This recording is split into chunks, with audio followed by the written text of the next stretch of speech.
개돼지는 되지 맙시다. 요즘 한일 무역 때문에 문제가 많죠.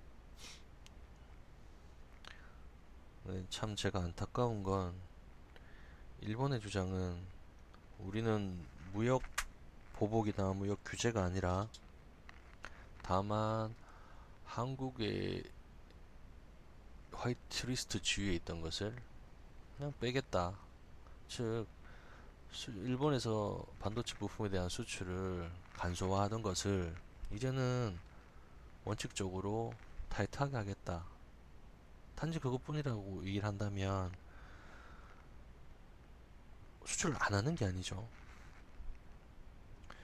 도대체 우리나라가 어떤 논리로 이걸 반박할지는 잘 모르겠습니다만, 그러면 그렇게 우리나라가 화이트리스트에 일본의 사실상의 무역 제재인 이 사태가 왜 발생했느냐를 좀 봐야 되겠죠. 그러려면 우리나라 대법원에서 판결한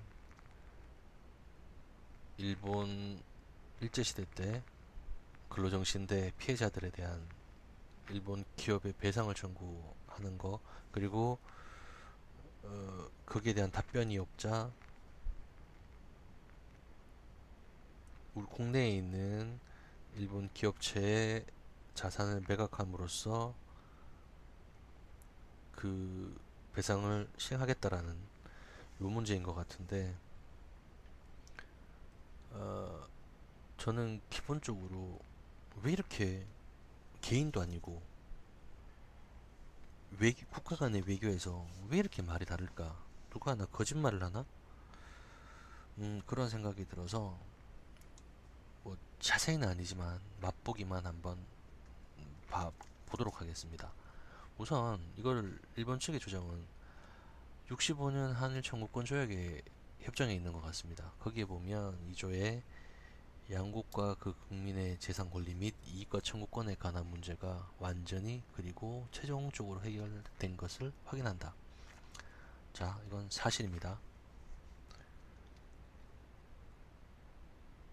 그리고 또 하나의 문제가 이거죠. 한국 정부는 일본 정부가 국가 보상의 방법을 채택하도록 압박함으로써 청구권 자금을 국가가 활용할 수 있는 길을 열었습니다. 즉, 피해 당사자에게 직접 주는 게 아니라 국가가 받아서 이걸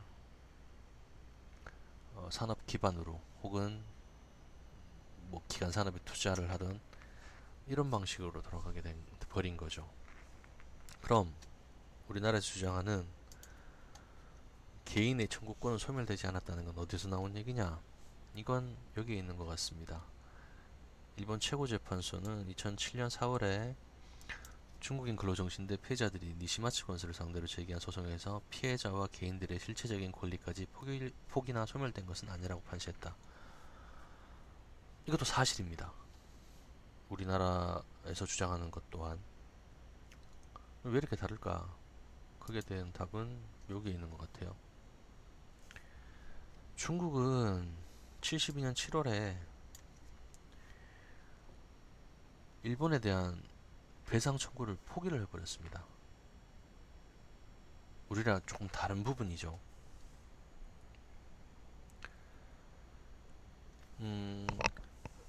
저는 그렇게 생각을 해요. 특히나 외교 관계에 있어서는 누구 하나 거짓말 하지는 않는다고 봅니다. 다 사실을 가지고 얘기를 하죠. 단지 자기 입맛에 맞는 사실만을 가지고 자기 주장을 펼칠 뿐, 상대 주장에 맞는 사실은 그냥 암묵적으로 묵살해버리는 거죠. 그러면 이거는 법적으로 해결될 수가 없는 거라고 저는 봅니다. 그럼 어떻게 해결돼야 되느냐? 결국은 외교밖에 없을 것 같습니다. 외교라는 건 우리가 모든 걸 가지고 오는 게 아니라 하나를 주고 하나를 받는 거니까요. 이 옳고 그름이 없는 문제에 대해서는 사실 저는 어떤 답을 못 내리겠습니다. 여러분들 개인적으로 한번 생각해 보시기 바랍니다. 어쨌건 여러분, 우리 개돼지는 되지 맙시다.